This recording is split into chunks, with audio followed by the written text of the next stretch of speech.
ನೀವು ಹೇಗೆ ನೋಡ್ತಾ ಇದ್ದೀರ ಈ ಕೊಳ ಮೊದಲು ಈ ರೀತಿ ಇರಲಿಲ್ಲ.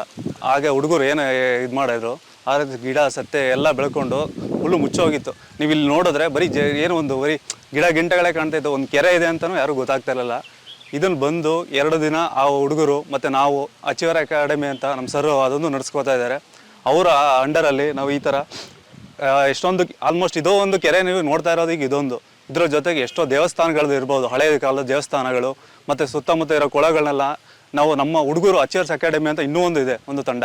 ಅದರ ಜೊತೆಗೆ ಮತ್ತು NSS ತಂಡ ಯಾವಾಗಲೂ ಕೈ ಜೋಡಿಸ್ಕೊಂಡು ನಾವು ಸುತ್ತಮುತ್ತ ಇರೋ ನಮ್ಮ ಅಂದರೆ ಈಗ ಮೊದಲು ನಮ್ಮ ಸುತ್ತಮುತ್ತ ಏನಿದೆ ಹಳೆಯ ಕಾಲದ ಕಟ್ಟಡ ಇರ್ಬೋದು, ಇದರ ಕೊಳಗಳಿರ್ಬೋದು, ಅದನ್ನು ನಾವು ಉಳಿಸ್ತಾ ಹೋಗಬೇಕು. ಯಾಕಂದರೆ ಇದು ಇವತ್ತಿನ ಪೀಳಿಗೆಗೆ ಏನಿದೆ ಹಿಂದೆ ನಡೆದು ಹೋಗಿರೋ ಅಂತ ಕುರುಹುಗಳು ಸಿಗೋದೆ.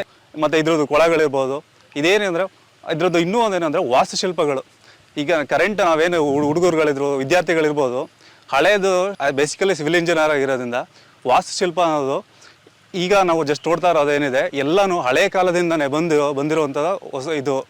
ಯಾಕಂದರೆ ಹಳೆಯದನ್ನು ನೋಡಿ ಇನ್ಸ್ಪೈರ್ ಆಗಿ ಈಗ ಹೊಸ ಬಿಲ್ಡಿಂಗ್ಗಳಿರ್ಬೋದು, ಇಲ್ಲ ಹೊಸ ಇದು ಇರ್ಬೋದು, ಕಟ್ಟಡಗಳನ್ನ ನಾವು ಏನು ಡಿಸೈನ್ ಇದು ಮಾಡ್ತಾ ಇದ್ದೀವಿ ಅದು ಹಳೆಯ ಕಾಲದಿಂದ ಬಂದಂಥ ಶೈಲಿಯಿಂದನೇ ನಾವು ಮುಂದುವರ್ಸ್ಕೊಂಡು ಹೋಗ್ತಾ ಇರೋದು. ಸೊ ಅದರಿಂದ ಯಾರೇ ಆದರೂ ಮುಂದಿನ ಪೀಳಿಗೆಗಳಿಗೆ ಇದನ್ನೆಲ್ಲ ಉಳಿಸಿದ್ರೆ ಅವರು ಕೂಡ ಹಿಂದೆ ನಮ್ಮ ಪೂರ್ವಜರು ಈ ರೀತಿ ಇತ್ತು, ಈ ರೀತಿ ಕಟ್ಟಡಗಳ ಜೀವನ ಮಾಡ್ತಾಯಿದ್ರು, ಈ ರೀತಿ ಈಗ ಇದೊಂದು ನ್ಯಾಚುರಲ್ ರಿಸೋರ್ಸು.